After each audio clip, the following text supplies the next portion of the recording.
এতগুলা টাকা মাতালা ছিল আমারিতে রাখার জায়গায় ফ্রিজে রেখে গেছে। আমার মনে হয় কি হাসান এই বাড়ির মালিক আছে না, ব্যাংকের মালিক ছিল, নাহলে এতগুলা টাকা কেমন আইব? এতগুলা টাকা তুমি রাহনের ব্যবস্থা করো।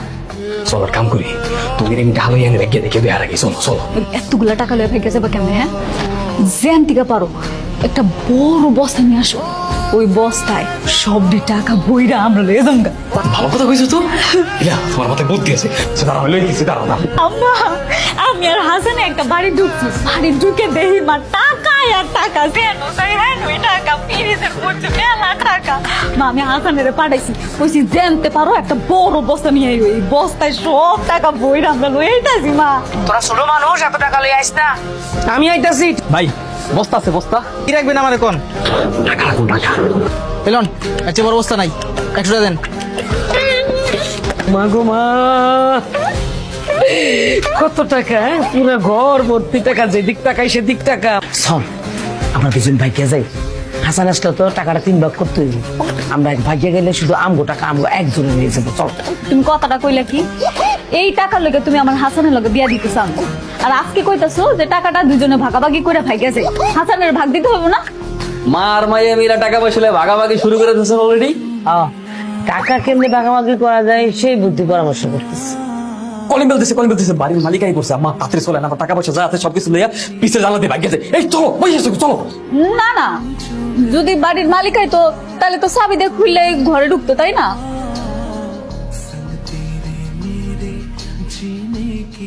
বাড়ির মালিক কে?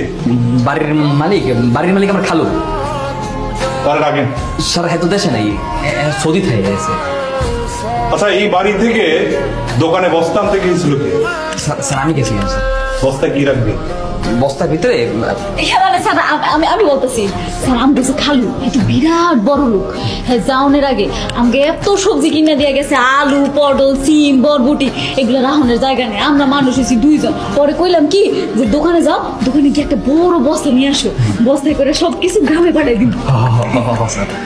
কিন্তু আমি শুনলাম তুই নাকি দোকানদারে বলছস বস্তায় টাকা রাখবি।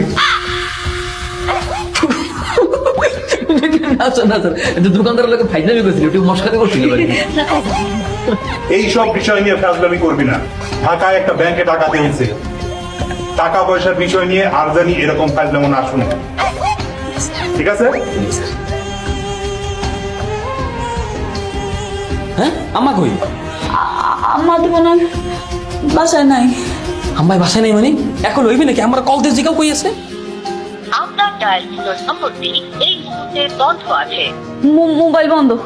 মোবাইল বন্ধ করলে কি আম্মা গেছে কই? আর আমার টাকার বস্তা কই? টাকার বস্তা নেই, আসলে টাকা ওকে। আমার টাকা কই? হ্যাঁ, টাকার বস্তা কই আমার? নাই, আমার মনে হয় টাকা নিয়ে ভাগছে। পথ আটকে রাখছেন কেন?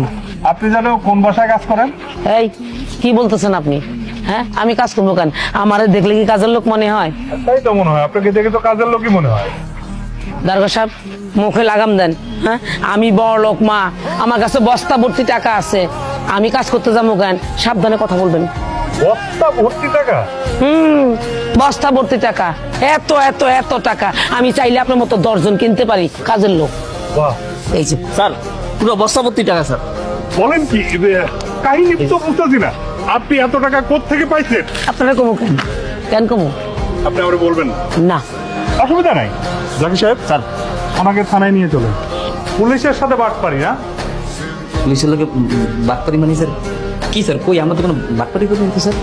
এগুলো তাহলে কিসের টাকা? স্যার বিশ্বাস করেন স্যার, আমি কোনো চোর না স্যার। আমি স্যার মূলত টাকাগুলো স্যার চুরি করতে চাইছিলাম, কিন্তু আসলে চুরি করতে পারিনি। স্যার আপনি শুধু শুধু আমাদেরকে কেন দোষারোপ করছেন? আমরা তো কোনো কিছু করি না, আপনি কিন্তু আমাদেরকে হুমকি দিচ্ছেন স্যার। হ্যাঁ হ্যাঁ, তাহলে এগুলো কিসের টাকা?